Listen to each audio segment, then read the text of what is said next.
Great. So June is the founder of the Tea Project, and which operates a shelter for homeless trans women who can stay there for up to 6 months. In addition, the Tea Project provides food, psychosocial support, and help with finding trans-friendly jobs. Hi, June. Mitch is a co-founder of SEED, a trans-led community organization established in 2014. SEED's focus is to provide basic services to HIV-positive, homeless, and trans people with housing, food, and medical services. SEED also runs a drop-in center where workshops, seminars, and other activities for the trans community take place. And Soya is a curator, translator, and educator and organizer based in Berlin. Okay, so now I give to Soya, and we'll see each other before the break briefly. Thanks so much, Eric, for the introduction and for creating a space for these important exchanges. And thanks so much, June and Mitch, for joining today. I'm excited to learn more about your projects over the next hour.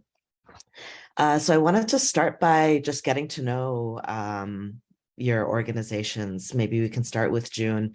You've described the start of the Tea Project as a career change for you, opening a shelter for trans women after many years working as a sex worker.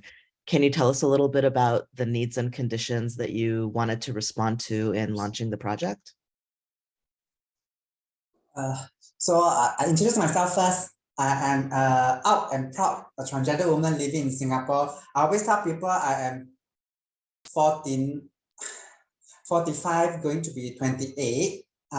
So I become aware I'm a transgender woman at age 12, HRT 15, gender reaffirmative surgery at 17. So I always tell people my journey is complete already. From then on, I'm living my life as an individual and living my life as a woman. Okay, so when I started Tea Project, it's very naive. You know, I'm a sex worker. In Singapore, I'm called a regulated sex worker for 20 years. So how I started Tea Project is when I was in the sex worker community, I see all my friends getting homeless as they aged, as they lost their means of livelihood. When sex work cannot sustain their lifestyle, the simple lifestyle, then they become homeless. Because at the time, there's no social service support for the transgender community. Then I started have this idea that I want to start something, this naive idea. You all say a shelter for the homeless transgender community, right? I say a shelter for my friends. And because I think my intention is very pure, and because we are very naive at that time, I didn't want start something, collect data lah, networking. I don't know. At that time, I'm the only proud and out transgender woman who is also a sex worker, who is super talkative. That is the time when I was invited to all the conference, all the school, all the talks, all the workshops. And then whenever at the workshop, I will talk about the needs and wants of the transgender woman. And then the needs of, I want to have a shelter. And then I've been talking since 2011, and then till 2014, I've been talking like 3 to 4 years. And I didn't think that, why I need to talk for 20 years before I get a shelter? It never crossed my mind. That's why I say I'm very naive. And then thankfully, very blessed. Tea Project always very blessed. I met a founder of another NGO who wanted to start a shelter for the migrant domestic helpers. And she emailed me, say whether I want to share the shelter with her, not with the migrant domestic helpers. Now, of course, I say no, I want my own shelter. Of course, I say yes. And that's how Tea Project come along, without any funding, without any networking, without anything. It's through relationship. So I don't have that usual challenge. I started Tea Project in 2014 with my late sister, who passed away in 2015. And since 2015 and till now 2022, right? It's always a one-woman team. It's always me. I love it. It's all one woman team. I have okay, that's all for me. Yeah, maybe because we'll speak a little bit also a little later about what goes into running your organizations right now. But I did want to ask also what your thoughts are on why no similar initiatives existed before your project, or even since you started the project. I believe there's still no shelters for trans women. What would you say are some of the main barriers or obstacles, difficulties in opening and maintaining a project like the Tea Project? I very simple-minded one. I only got O-levels and then PhD and then master and then degree. So I don't dwell very deep to the issues. So what I can see is at that time, nobody want to do it. Because transgender is a very visible yet invisible community. Nobody want to do it. When you say LGBT, right, it's always the gay and the lesbians. So nobody want to start something maybe to them, I don't know, very unpopular, very unglamorous, because starting a shelter for the marginalized group, to this downtrodden, disenfranchised group. I think perhaps to them, it's not something very popular back then. Nobody thinks so. So I really came at the right time to fill in that gap. So I'm very blessed and very lucky. I always want, so I'm doing something that nobody done before. I think that resonate with perhaps, you know, when you talk about transgender, it's always about discrimination. It's always about finding jobs, about fighting for the rights. Trans right is human rights. So I think I'm like a breath of fresh air. Oh my God, I'm talking about something very concrete, very pragmatic, providing shelter for the homeless who happens to be transgender. That have always been how I play up. That's when I started Tea Project. I didn't want to play out like it's the LGBT thingy or it is a transgender. I always tell people it's a shelter for the homeless people who happens to be transgender. I think that resonates with the public. You'll be surprised when you're talking about the barriers, all this, right? I don't know. Again, I'm very simple. The starting of I didn't need, okay, rental is paid. So when I'm starting up the shelter, because Singapore real estate, so rental is paid by the other NGO which I partner. So I'm very good in. So from the start, I know I got nothing. I know I got nothing. So from the start, I always know I need to go into partnerships. I need to go into collaborations. I always very big in building relationship, building bridges. So because I know I know nothing. You know, 10 years ago, someone told me I must do a PowerPoint presentation. Like then I was thinking, what's that? Where to buy? That was like just 10 years ago. So I know, and so I always so we collaborate with, since the start of Tea Project, we collaborate with a lot of people, whether it's individual, organization.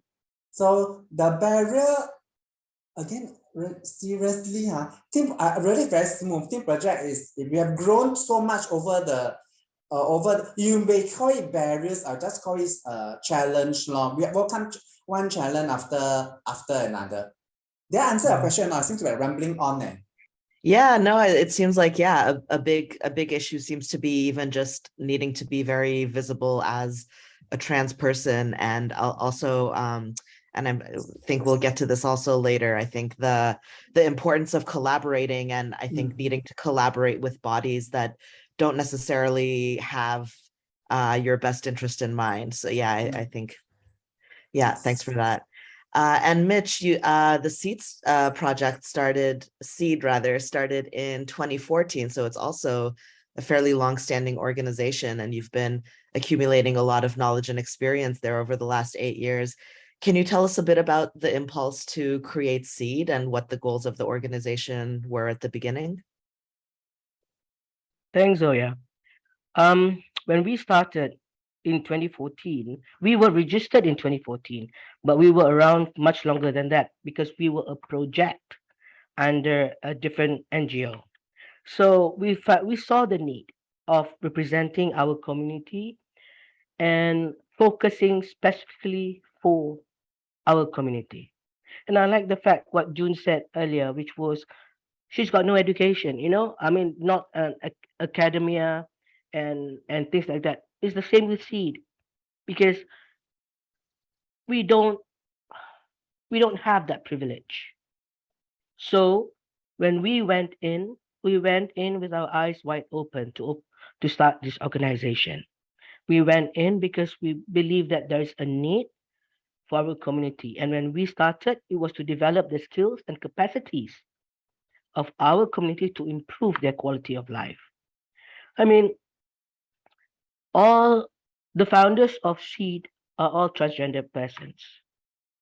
And as a transgender individual and community, we know how it feels like to not have representation, to be excluded, to be sidelined. And we feel that it is time, and it is time for us to be visible. It is time for us to start speaking up, and that is why SEED was created.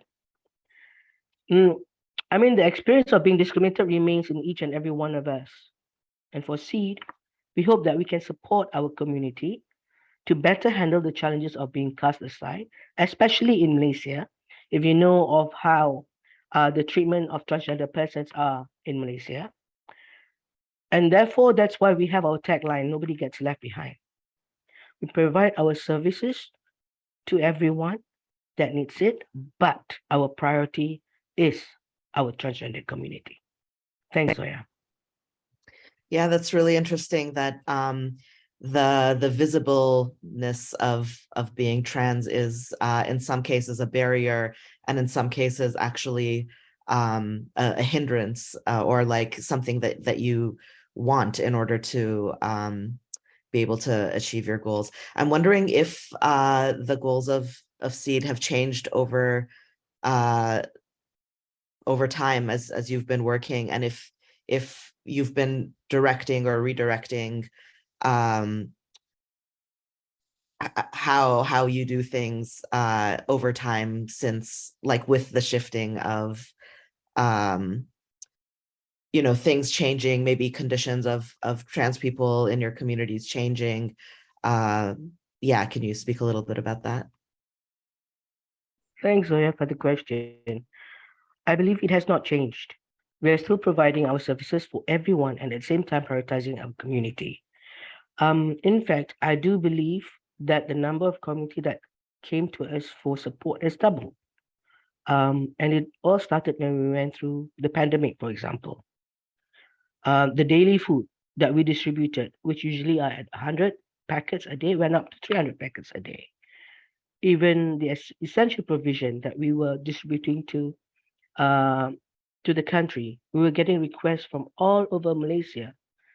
Those who were not able to access the support provided by the government, they were calling to us for help. When we were assisting the state foundation on their vaccination program, people were calling us, seeking our help to expedite their vaccination appointment. And we were able to register more than 3,000 people during that time. So it has always been about the community, and I believe that it will not change, because the discrimination that are faced by my community in Malaysia, it has been going on for years. And I doubt I'll see some changes in my lifetime, but at least we start to create a platform to provide services that would be able to enhance the knowledge and the skills of future leaders to support a lot of people. Thank you. Thank you, Mitch. I wanted to ask also both of you about the infrastructures of your projects. I think oftentimes people don't actually know how much labor goes into maintaining these longstanding organizations. So I want to know, for instance, how many people are currently working in each organization, how many of those are employed, how many of them are full-time, how many are part-time, how many people just volunteer their free labor, and also what kind of spaces are you housed in? What kind of physical space? How did you find those spaces? And how do you access funding to pay the bills and keep the projects running? Maybe June, we can start with you.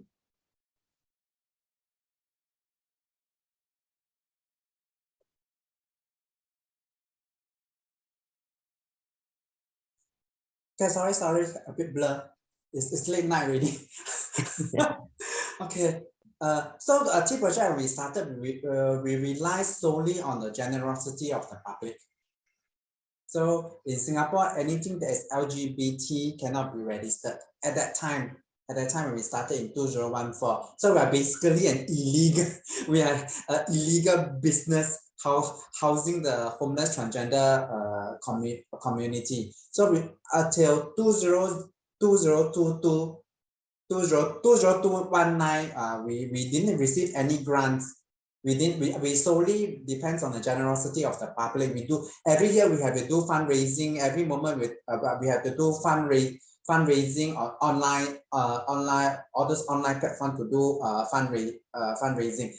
And so because we don't have a lot of funding, right? So since 2015 till 2022, start of 2022, right?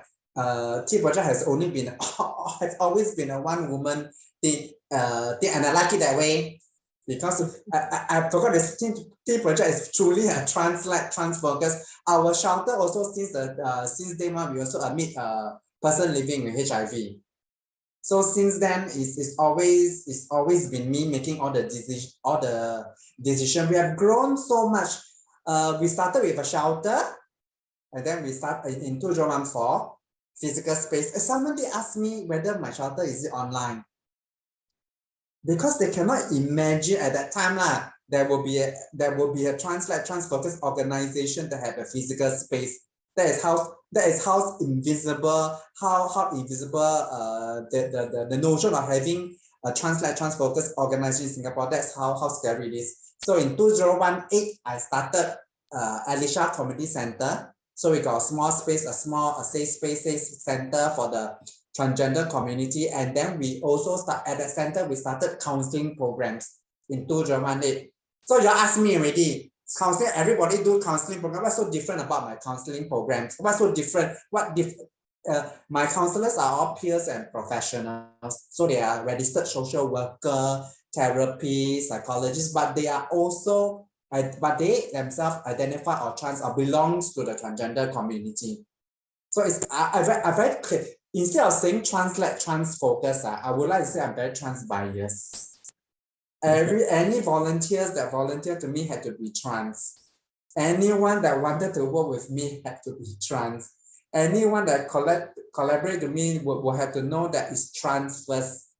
Gay second, gay second, and then the cisgender number 125 it's always been like that. I'm always very upfront to people that I will give my transgender community 3 chances, 30 chances, but the cisgender 0 chances. I have always tell them that.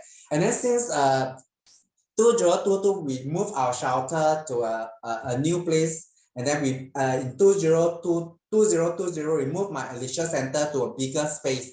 Because since 2014 and now, I always say I'm the first trans focused organization, right? But times have changed so much. Perhaps a little bit help from the T Project, right? So there's another trans-led. So we again, I say I like collaboration. So we collaborate with another trans-led group, Transgender Befriender, who offer study support scheme to students, young trans youth who leave school, who cannot conform to the school system, who left their school but can continue their education at our Alicia Community Center. Did I answer your question or not? Because you always ask a lot of questions like, I'm 50 years old already, I only can capture 1 or 2 only. It's true, that's great. I'm going to be senior soon already. All right, now. Cool, yeah, thank you, Mitch. Okay. What's your question again? What are some of what goes into the infrastructure of running Seed? So like how many people work there, how many people are paid, how many people are volunteers, and what kind of space do you exist in, and how do you fund that space? Okay, thanks. Sorry, I was just so enthralled by June's conversation. Anyway, at Seed, we have a group of people who are selected as our executive board, and they consist of 3 cis women and 4 transgender women. Why the cis women are there? Because they will be our faces when we correspond with the government and things like that. But when it comes to decision making, it will always be our community. And then their duties are to make sure that our governance and policy and that we stay aligned to our vision and mission.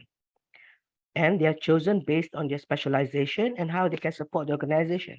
For example, one person may be from the HR background, so they will help us with the HR.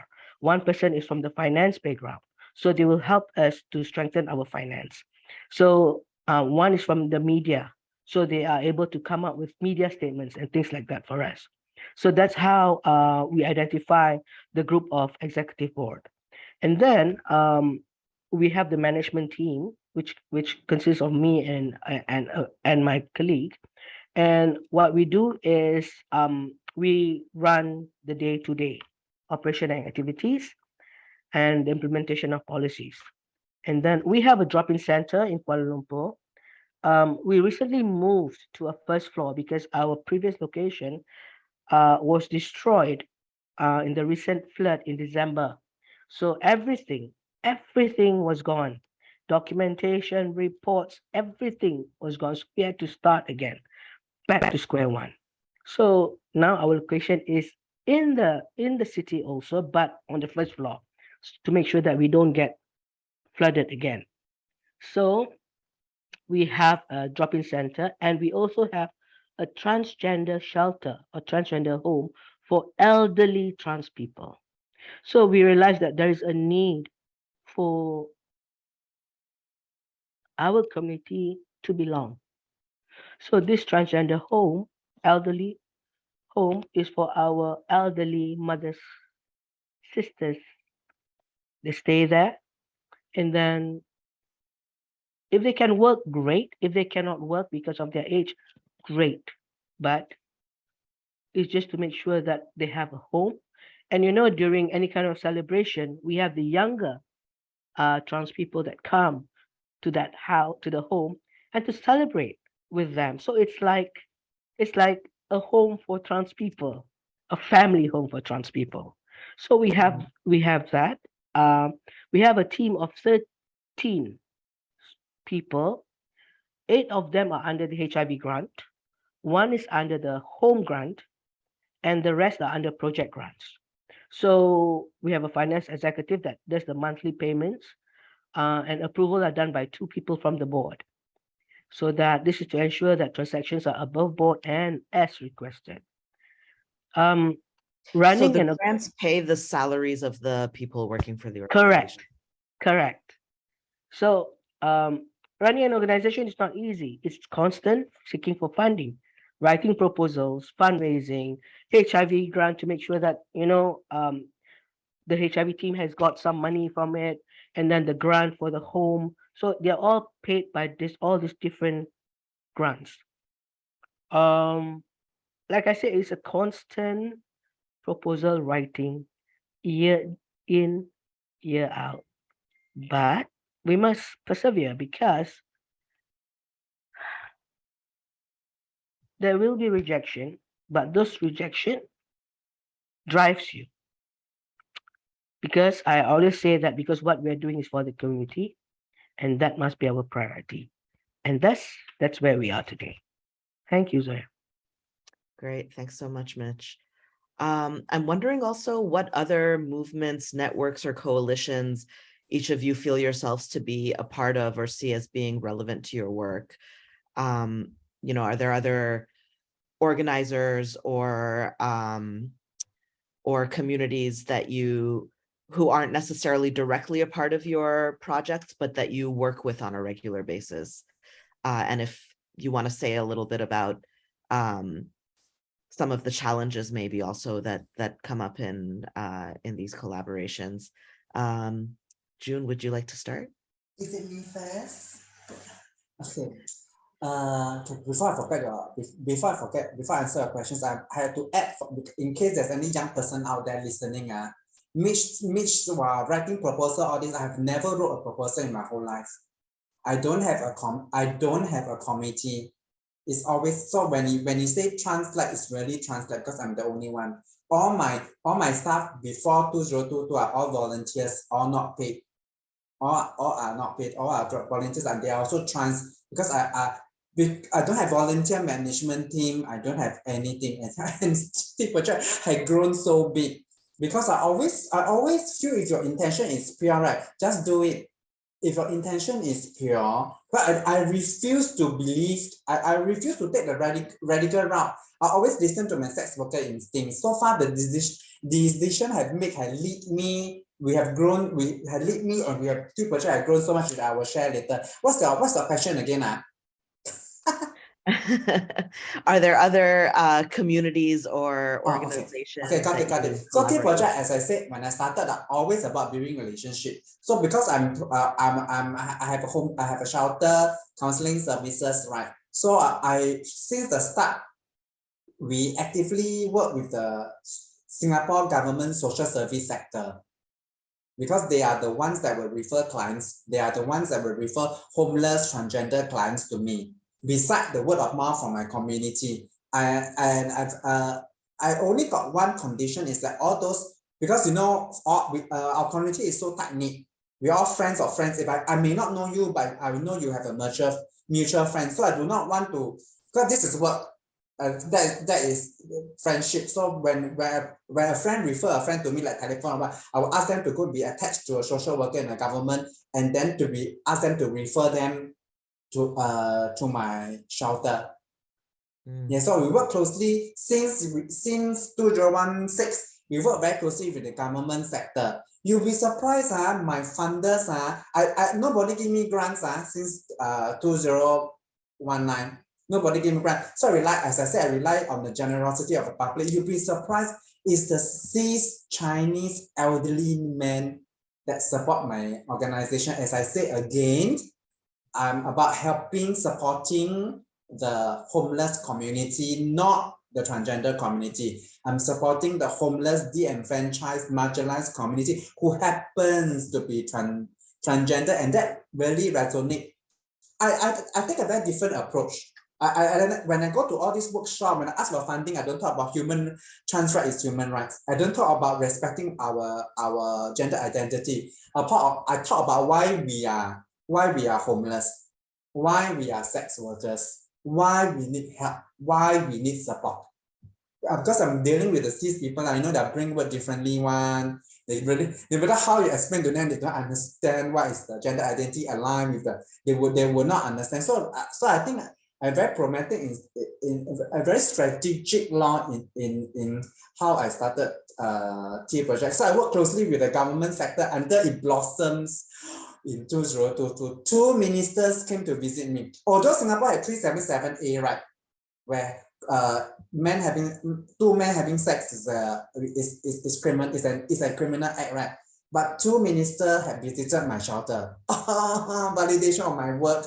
Minister of Law and Minister of State visit in 2019, 2021, and 2022. That's a former sex worker. Like, oh my God. And I have their personal number on my handphone. Don't clone my telephone number, please. Okay. But so you generally find the government to be supportive of your work? Very. I don't know whether I can share more. No, Singapore work in very great areas one. So we've got 377. The Singapore have all. Okay, I tried to get registered in 2016. So I started my shelter was basically illegal in 2014.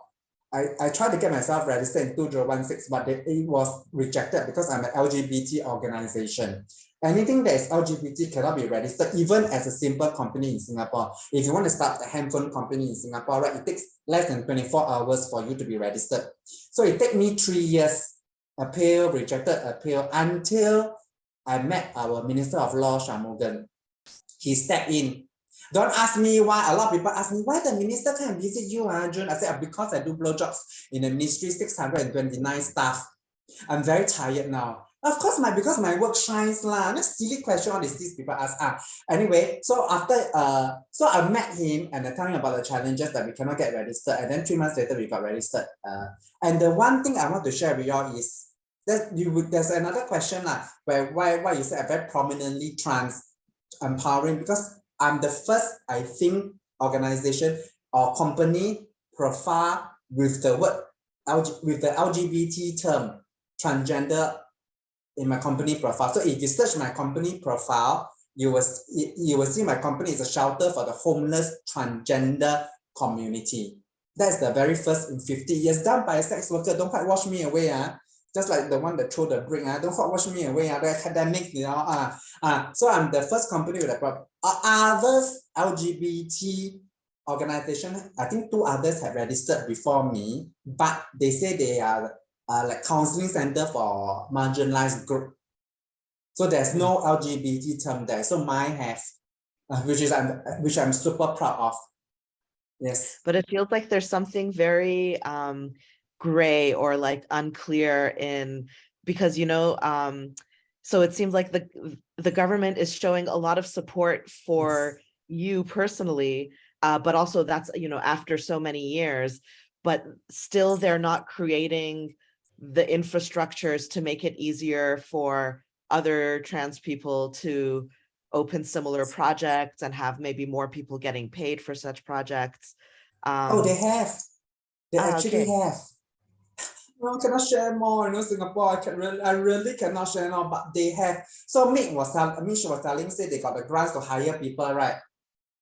So now in 2022, our biggest supporter came on board. So I'm able to hire a shelter and center manager full-time in 2022. Then in October, I'm able to hire a non-binary trans man registered social worker who is coming on board in October. So now with the support of the biggest employer in Singapore, I'm able, and my infrastructure, as you say, my shelter have moved into a new shelter, also funded by this biggest employer in Singapore. So we are actually doing very well. We have grown so much. We are actually doing, so I don't need to write proposal. I don't need, I achieve it without writing any proposal. I achieve it without talking to, I don't want, that's why I still don't have a committee. I still don't have, I have very bad experience with committee. Everybody come with that agenda. I don't have, so I liaison with the government myself. I go network myself. Like y'all invite me, I didn't call my staff to come. It's always me. And I'm very hands-on. I don't want y'all keep talking about sex worker, but never y'all keep talking. We want to talk about sex worker, but y'all never have talked with a sex worker. That's the issue with your academic, right? You keep seeing us as a solution to solve. You wanted to support us, but you didn't realize we sex workers are capable. We started an NGO in Singapore. We started, we translate, I stop seeing, because when you use sex, you say sex work is work. But I wanted to say sex work is a career. Because sex work makes me, all the things that I achieved today is because me being a sex worker first. I always tell people I'm more proud of my sex work rather than more proud of my quote and unquote activist work. Sorry, I think I rambled on already. Mitch, no, that was great. Thank you so much. Your turn. Thank you so much. Mitch, do you want to tell us a little bit about SEED's collaborations with other communities and organizations? Okay, this is going to be a short one because yes, we collaborate with a lot local, regional, or international NGOs. And it's just not confined to trans or LGBT organizations, because we need to educate and sensitize others on our issues. Therefore, they are able to see the similarities of our challenges. And also for me, there are a lot of situation or similarities between the governments of the Southeast Asian countries. For example, like our previous government, they do come in to support, but it's a hush-hush thing. Because if it is highlighted outside to the public, then they may have the repercussion from the public. So it's always behind closed doors discussion, and whatever that is done or whatever that they are supporting must be done behind closed doors. That is, and we understand and we believe, and we to get their support, we must run by how they see it's best. Because at the end of the day, it's all about power. So thanks, Zoya. Yeah, thank you, Mitch. I wanted as well to talk about how each organization presents themselves. So the homepage of the Tea Project, for instance, is designed with pink and light blue and white, which are the colors of the trans flag, and the main page says empowering Singapore's trans community. Whereas the website for Seed says, rather like it's much more discreet, and you use the term marginalized communities and refer to the homeless, people living or affected with HIV, transgendered persons. But yeah, the issue of transness is a little bit more in the background, and there's nothing explicit about you being a trans-led organization. Can you talk a little bit about how you present yourselves, why you present yourselves in the ways that you do? Maybe we can start this time with Mitch. Okay. When we started this, we had a choice. And well, life is about making choices. And sometimes it's easier to be flexible so that we can continue to empower our community without major interruption. It is illegal to register an LGBT NGO in Malaysia. It is illegal to highlight anything LGBT in Malaysia. So we had to be discreet on our website so that they do not come down hard on us, because we are a registered NGO. So on our website, it is a trans-led community-based organization in Malaysia, and the service that we provide are accessible to those who are socially excluded, especially for transgender people. So so it's all about our safety. Thank you. Thank you. June, would you like to talk about? I cannot hide. I cannot hide. I always tell my volunteers or my part-time staff or whatever, if they want to work with me, there will come to be a time when they can be out themselves. You know, it's very tiring, it's very eroding to hide a secret. It's very eroding to have a secret. When I have volunteers to come to me, John, don't tell people I'm trans man. I can talk for you on behalf of this project, but don't tell people. I say, okay. But then when they go on stage, they say, oh, I'm a trans man. I said, like, oh my, what the hell? So I always advocate for being, if you see my website, is live your fairy tale life. Then there will be a young trans person. John, that means I'm trans. I said, I don't know. I got no answer to, whether you need to be trans or not. But I only know that you need to be happy and do whatever you need to be happy. You define your own fairy tale life. Having been there, right? When I told you I was registered in 2016, I tried to get registered as a LGBT or as a trans-led organization. I was rejected many times, right? Then someone came up to me and said, why don't you change your company profile? Why don't you say you are a homeless shelter for the destitute? Immediately, my sex worker instinct kicked in. I said, why should I erase my identity? If I were like a clone of your academic thinking, my objective to get myself registered, but also I was also thinking, why should we hide? I refuse to go into hiding anymore. So I said, the word is like, I refuse to erase my identity anymore lah. So I persisted.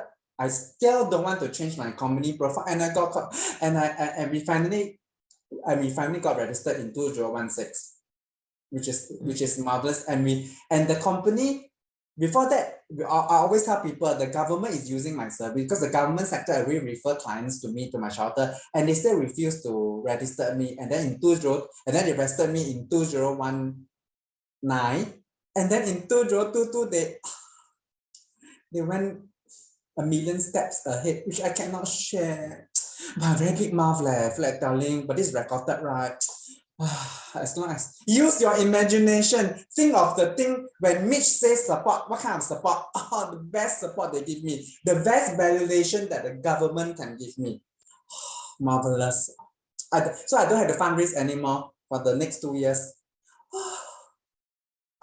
So exciting, I cannot share, so exciting. So if I always tell people like if I can do it, everybody can. O-level, transgender, former sex worker can do it. Go and start something. I'm telling all the young ones and all the sex workers out there, start something. Don't be a follower.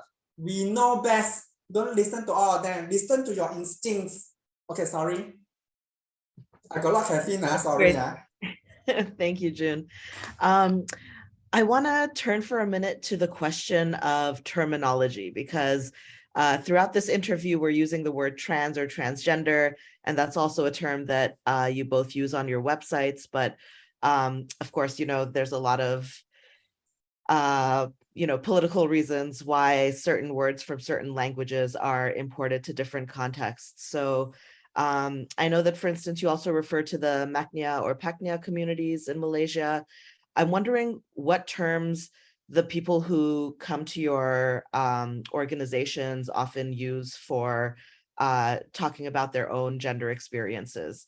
And also, how do you decide which term to use in which settings or with which people? Maybe Mitch, do you want to go ahead and start?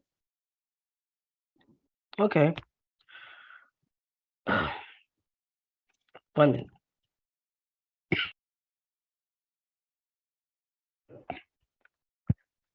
When it comes to terms, trans or transgender is a term that's common and internationally known. Therefore, using those terms, it's much more easier for us when it comes to communication. Maknya, Paknya, local terms. Although Maknya is a more accepted term among the trans women community in Malaysia, well, the transgender men are still coming to terms with the term Paknya. I still believe that it will take some time before we're able to come with a consensus on the right term. Most of the community that come to us, they prefer the Maknya term, but there are also derogatory terms such as Pondan and Bapo. But if it is among them, it is okay to say it. But it's a no for anyone outside the community to call us Pondan or Bapo. And any decisions made with regards to the term usually is done through consultations with the community. You know, now with the social media and all that, we have WhatsApp and all that. So there's a WhatsApp group of community transgender women, WhatsApp group of transgender men, and that is where we will discuss on the appropriate term or the term that they are more comfortable with. Thank you. And can you say a little bit more about, like you were saying, the Maknya community is a lot more comfortable with that term versus the trans masculine community and the term Paknya. Can you unpack that a little bit more and maybe say what terms the trans masculine community does tend to prefer, if not that one? For the transgender women or the Maknya community, they have been visible for a long time. Way before, from the 70s from the 60s, they have been visible. Therefore, they are more organized. They have their own organization back in the 80s, back in the 70s. And this term has been around for a long time. Yeah. So, but for the transgender man community, we just started to become visible for the last 10 years, 15 years.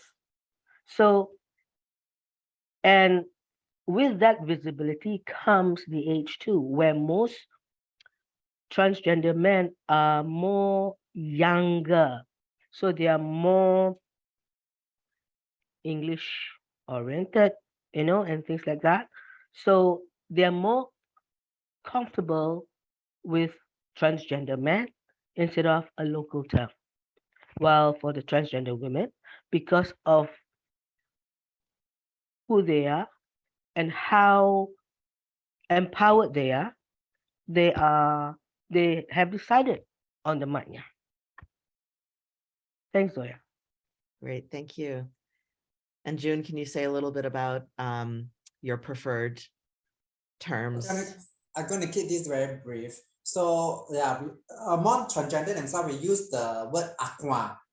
So it's the derogatory terms, but then among ourselves, we can use it. Once we say aqua, then everybody, wow, okay, we know what we are dealing with already among our own community. But then if we're facing other people, we just use the word transgender community. Like when I'm working with the government sector, which I cannot share more, then I will use transgender community, transgender man, or transgender woman, M to F or F to M. For them, it's going to be very clinical, very straightforward. Because they cannot absorb one. So for among our community, we say aqua, bapu, among ourselves, then it's easier to, because these are the terms that we're going to reclaim back, because these are the terms that we are familiar with. Okay. Great, thank you. I'm gonna go now to some more questions on the topics of healthcare and shelter and drug use or prevention and the access to resources that your organizations provide for people. So maybe first with the Tea Project, June, you provide emergency, short-term and long-term accommodation. Yes. I'm wondering, first of all, what's the average stay duration for the people who come through the Tea Project? Okay, initial stay is 6 months. But because it's translate, because I translate my hall, so I'm here to support the transgender community. So we have residents who stay as long as 2 years.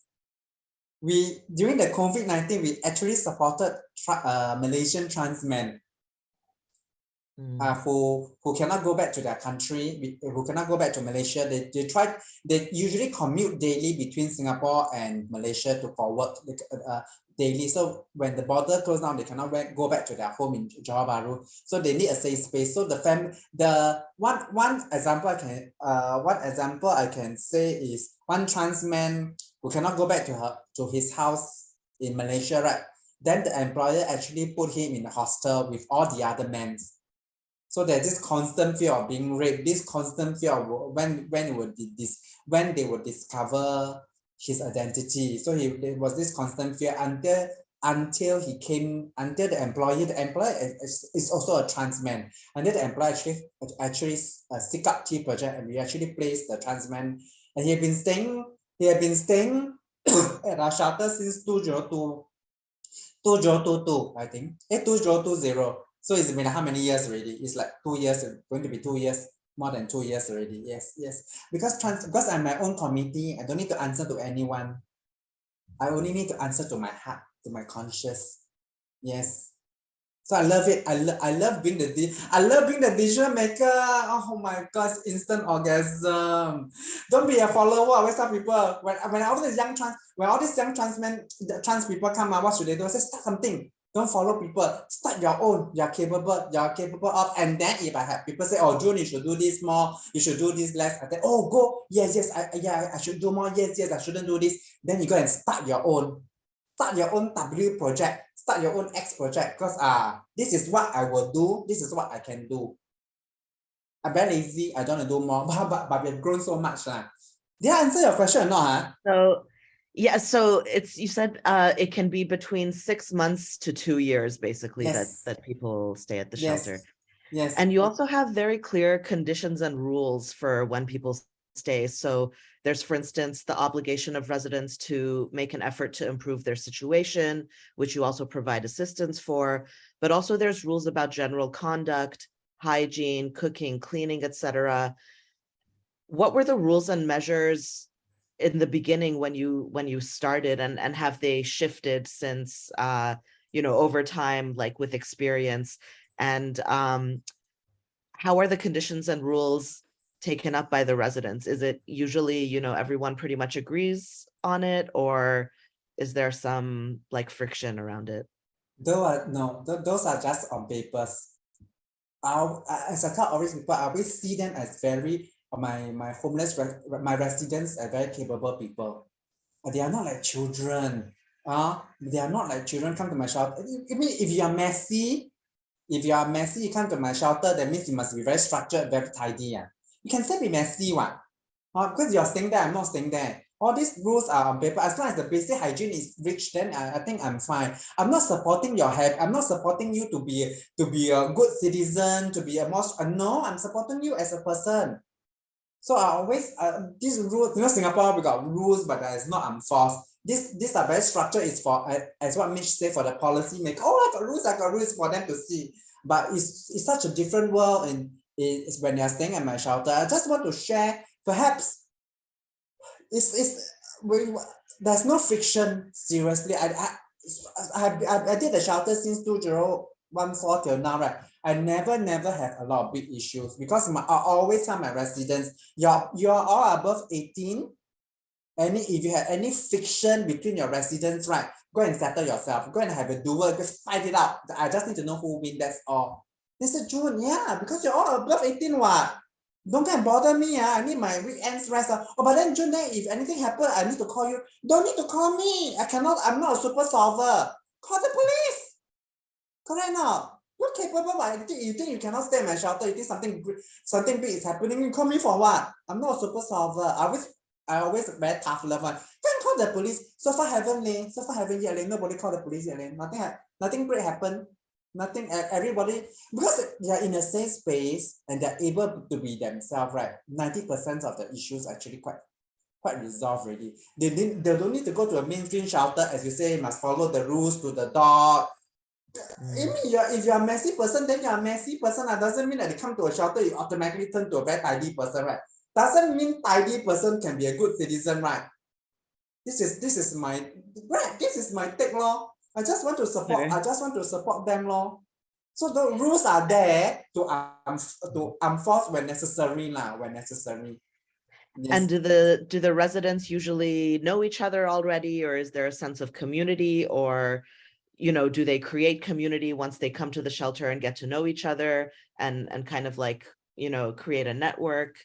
Let us would love to hear a little bit about how that works. Correct. Yes, they found a new friends.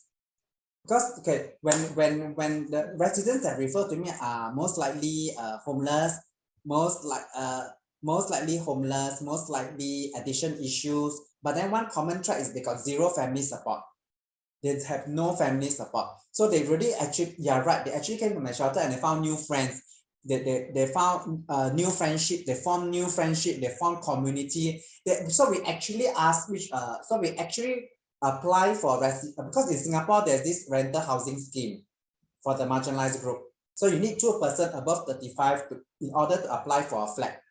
Normally, if they are not in key project, the HDB, our government sector, will actually pair that up with a stranger. So a transgender woman may be staying with an elderly old man, because they match by the gender in the legal documents.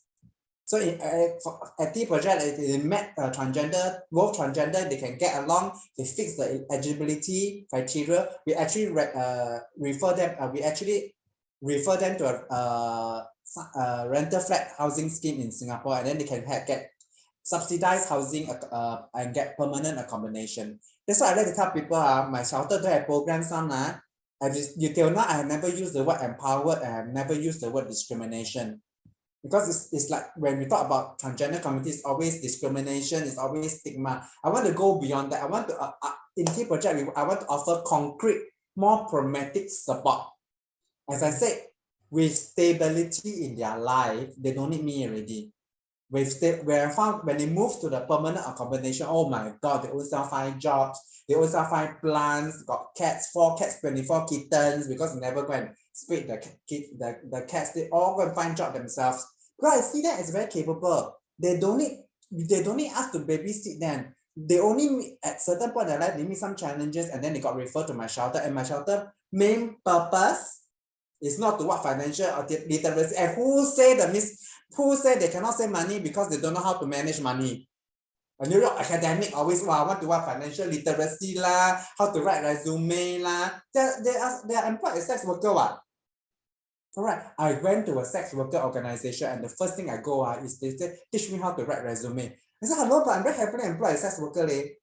So you're telling me what should I write on my resume? And why the first thing you ask is, so is it you thinking that sex work is no good for me? I must learn to write a resume.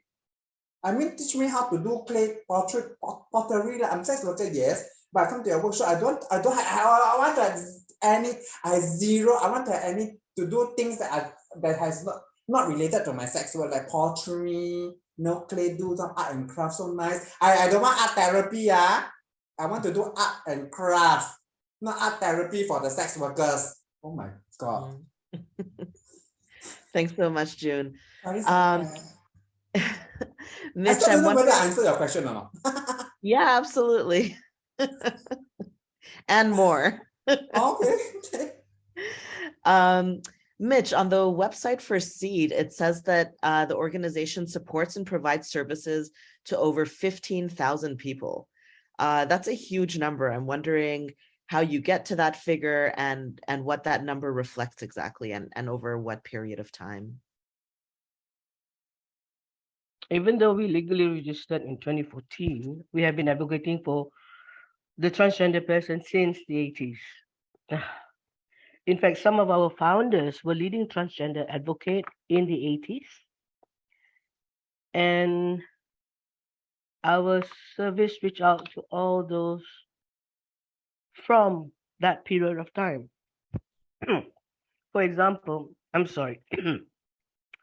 For example, during COVID, March 2020 to December 2021, we distributed close to 5,000 essential provisions to those who needed support as far as Sampurna Sabah. They must register with our contact person and help will be sent. So 15,000 over the years is a small number of people who are in our system. And whether it's a continuous support or one-off, that number is just the tip of the iceberg. That number is a sign for help. It's a sign for distress. It's a sign that as a country, we have failed to ensure these people live a life of dignity. Thanks, Zoya.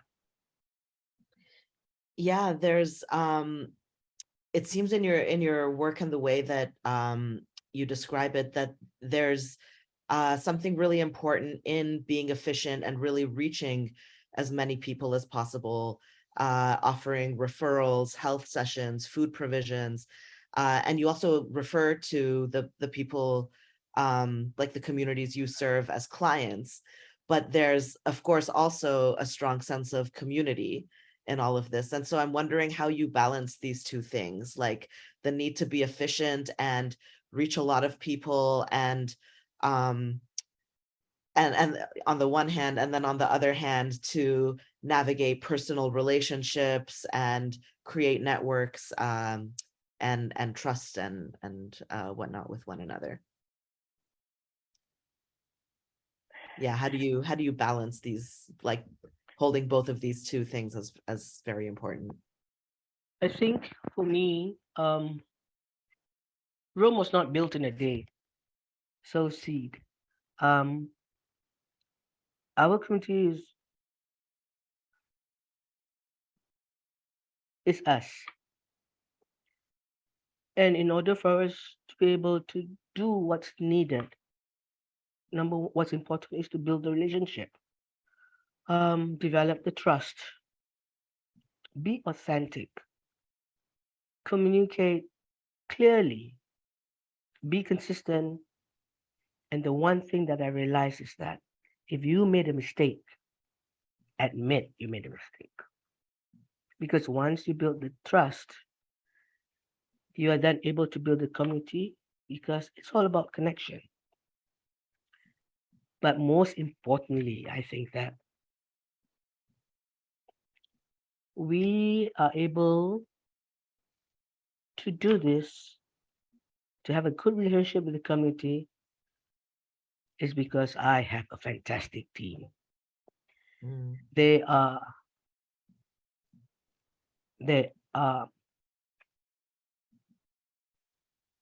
give their all. and they give everything that they can because they are from the community. Nothing about us without us, remember? So, yeah, that's all I can say about it. Thank you. Great. Yeah, thank you so much. I want to touch on a big part of the support you offer, which involves referrals to rehabilitation for substance abuse, health checkups, legal aid, or shelters. Do you work together with different institutions or organizations that you refer clients to? And how effective then are the supports that these other organizations might offer? Or is everything kind of within SEED? No, I mean, we work with other organizations, whether it's with the drug rehab or, health checkups, legal aid, shelters. We work very closely with them. But I must make this clear that when it comes to rehabs for substance abuse and things like that, even health checkups, we don't force them to go. At the end of the day, it's all about choices. And if they really believe that their health matters, we will take you for the follow-ups. We will call you as a reminder that you have a follow-up next week, and we will wait for you. But if you don't come, don't blame us if your appointment gets cancelled by the doctors. Because we will assist you, but the choice at the end of the day is yours. Same with drugs. If we can say a lot of things. We can provide sessions on the effect of drugs with HIV medicines, for example, medication, for example. But at the end of the day, the choice is yours. So when they come to us and they are willing to go through all this, then we will refer them to the direction that's needed. Thanks, Zoya. Yeah, thank you. And SEED also offers cultural activities, talks, information sessions, workshops, sports meetings, and so on for the community. Among these are your religious classes where people can study Islam and its history. Can you share also a little bit about the importance or the place of Islam for a sense of belonging and acceptance for the trans community in Kuala Lumpur? I think for many trans community in Malaysia, they can be as young and hip as they want to, but at the end of the day, when they get older, the religion will always be their turn to or go to at the end of the day. When we provide this, it's not about making sure that they have the religious knowledge, because that's not what we do. But we provide, for example, like we work with the religious agency to come and teach the community on how to do the bathing ritual for a transgender woman who has passed away. So why we do that is so that if the man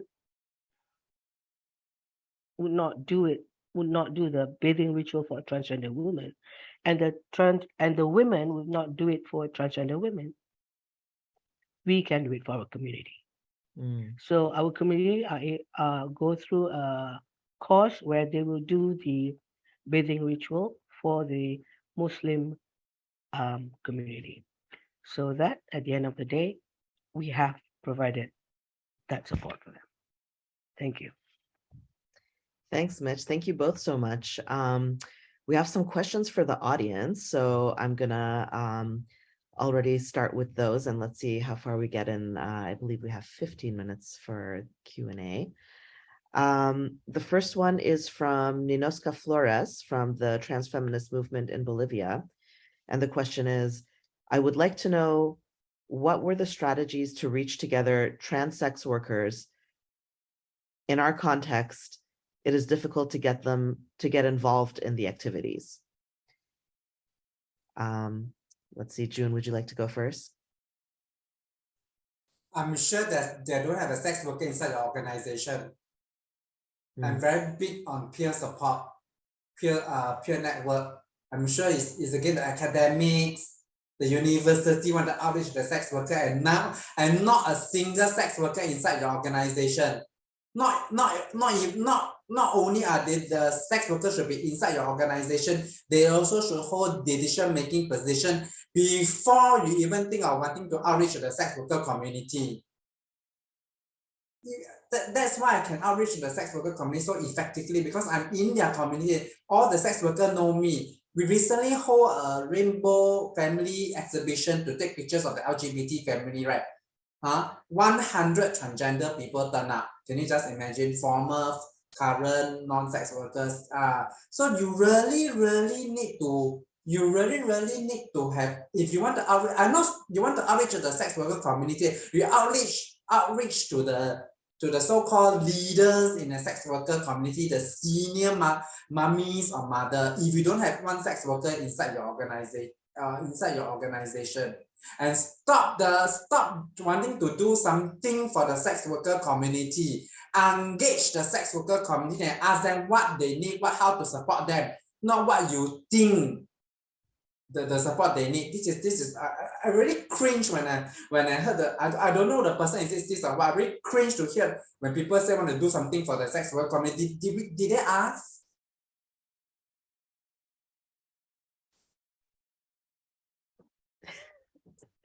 Thank you so much, June. Mitch, I don't know if that's something you want to speak with as well. No, because SEED is our community are transgender persons, a transgender community, and for us, that is our priority. So sex working and all that is there, but we just take our community as is. So being sex worker is not important to us. You want to sex work, by all means, go ahead. We are here to support you wherever that we can, as long as you're transgender persons. Thank you. Great, thank you. And the second question is from Julia from Trick from Berlin. Would it be possible to establish some kind of collaboration between our organizations in order to facilitate more support in case there would be trans people coming here to Germany from Singapore or Malaysia? And the context for the second question is that we are working with trans refugees applying for asylum in Berlin, Germany. And sometimes it's helpful to be able to provide documents from the country of origin in order to make it easier, in order to make some process here easier. Not only with the asylum process itself, but for example, with other specifically trans-related processes, like getting access to medication or body operations.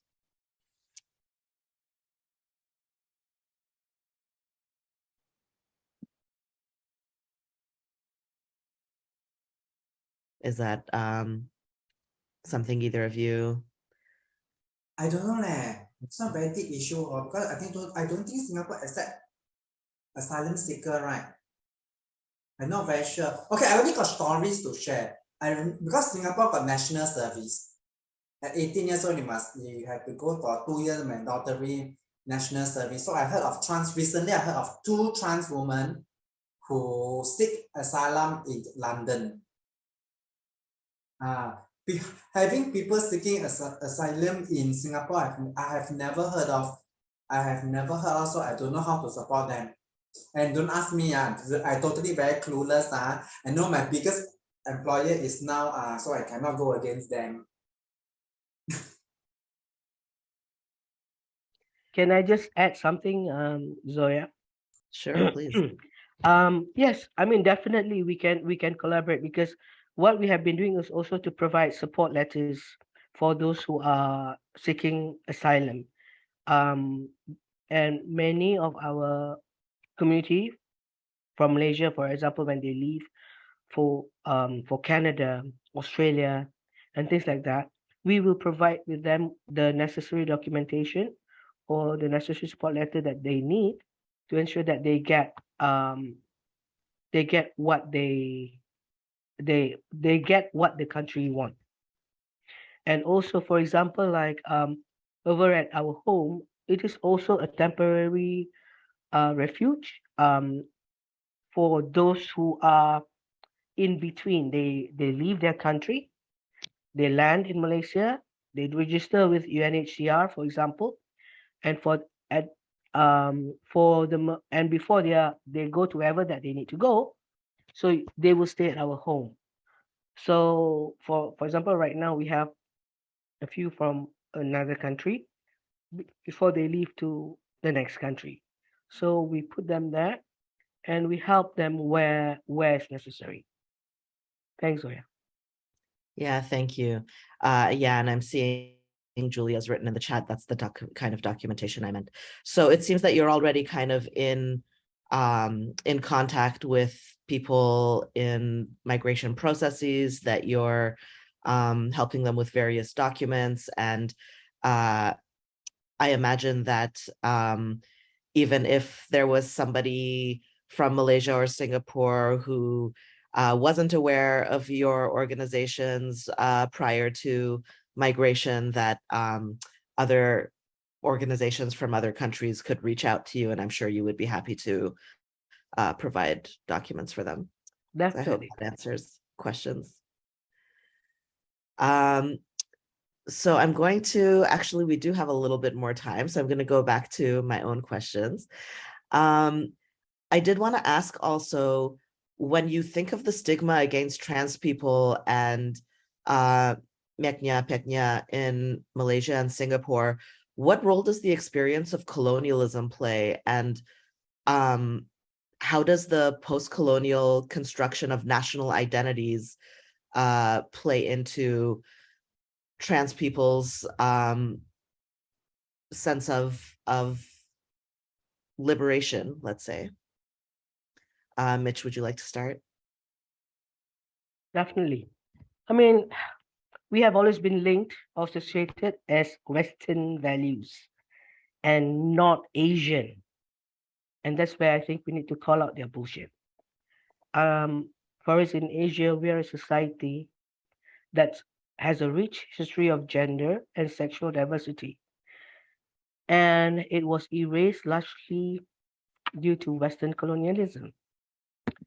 There were records as early as the 15th century of Malay androgynous priests, or we call it Sida, who served in the palaces of sultans in a few states in Malaysia at that point in time. And they are typically male-bodied priests or courtiers who undertook androgynous behavior, such as wearing women's clothing and likely engaged in sexual relationship with individuals of the same sex or both sex. So, and for example, they are also in the South Sulawesi, in the Iban. Iban is a, how do I say Iban? Iban is the origin of people in a state in Malaysia. So yeah, and um, I think education and having national identities will help in changing the narratives. Thank you, because I saw that we don't have time. Yeah, thank you. June, was there something you wanted to weigh in on that question before we wrap up? No, great. So thank you both so much for the great discussion and for the amazing work you do. And we will have a 5-minute break now before the next panel begins.